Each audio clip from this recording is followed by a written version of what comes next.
I'll yield myself time for an opening statement.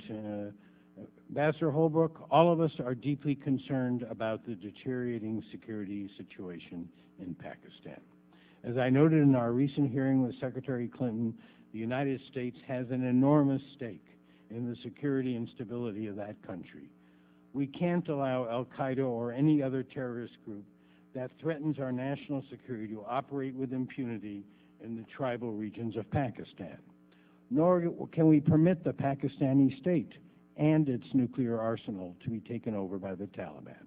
In short, it appears to many of us that Pakistan is at a tipping point, and we need to do whatever we can to make sure it goes the right way. We know you understand the gravity of the situation and commend you and your colleagues in the Obama administration for developing a comprehensive Afghanistan-Pakistan strategy. But now comes the hard part, translating that thoughtful strategy into real changes on the ground. How can the United States forge a true strategic partnership with Pakistan? What can we do to strengthen Pakistan's democratic government and to make it a force for stability in a volatile region?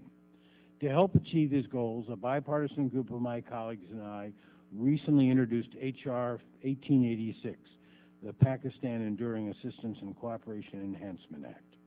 This legislation would massively expand economic, social, and democracy assistance to Pakistan and also provide a significant increase in military assistance. Specifically, the bill provides funding to strengthen the capacity of Pakistan's democratic institutions, including its parliament, judicial system, and law enforcement agencies. It also calls for increased assistance for Pakistan's public education system, with an emphasis on access for women and girls. To demonstrate America's long-term commitment to the stability and democratic future of Pakistan, H.R. 1886 authorizes a permanent fund in the U.S. Treasury that will serve as a conduit for most non-military assistance to Pakistan. With regard to military assistance, our legislation increases funding for professional military education with an emphasis on training in counterinsurgency and in civil-military relationships. It boosts the funding available for Pakistan to purchase military equipment and requires that 75% of those funds be used for items directly related to counterinsurgency and counterterrorism. The legislation also codifies the 2006 contract between the United States and Pakistan that requires Pakistan to pay for F-16 fighter aircraft with its own national funds rather than American tax dollars. To strengthen civilian control of the military, H.R. 1886 mandates that all military assistance flow through Pakistan's elected civilian government. Finally, and there's been much discussion, and I think a great deal of misunderstanding, about the accountability provisions in this legislation. When I hear people talk about rigid or inflexible conditionality, I'm not sure exactly what they're referring to. Let me just read from the bill.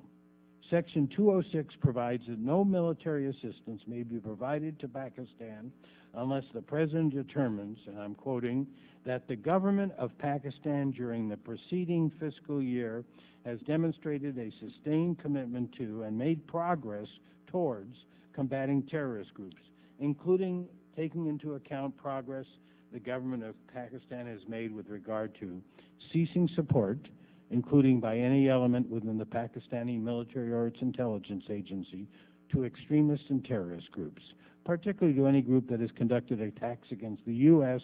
or coalition forces in Afghanistan, including Afghanistan National Security Forces, or against the territory of India or the people of India.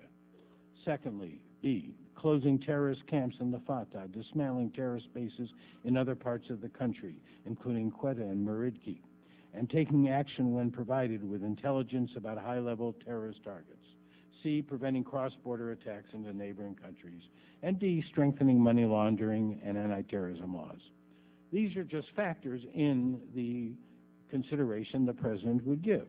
Ambassador Holbrooke, we are simply asking the Pakistanis to keep the commitments they have already made to fight the terrorists who threaten our national security and theirs, and that they make some progress doing so, with progress defined very broadly.